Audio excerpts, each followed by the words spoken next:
एक व्यापारी होता. तो फारच लालची वृत्तीचा होता. त्याला जे काही पैसे मिळायचे ते तो आपल्या तिजोरीत भरत असे. एके दिवशी तो आपल्या व्यवहाराची वसुली करून परत येत होता.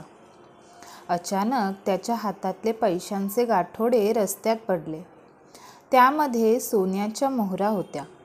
व्यापारी पोलीस पाटलांच्या घरी गेला आणि आपलं गाठोडं हरवल्याचं सांगितलं. पोलीस पाटील फारच प्रामाणिक होते. ते पैशाचं गाठोडं पोलीस पाटलांच्या मुलीला सापडले. पाटलांनी ते गाठोडं उघडून त्यातील मोहरा मोजल्या. त्यात 30 मोहरा निघाल्या. पाटलांनी ते गाठोडं व्यापाराला परत केलं.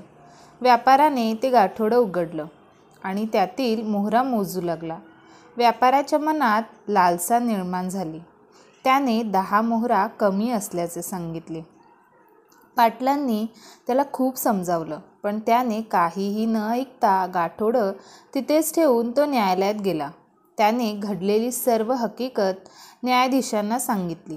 न्यायाधीशांनी पाटील व त्यांच्या मुलीला बोलावून गाठोड्यात किती नाणी होती त्याबद्दल विचारणा केली.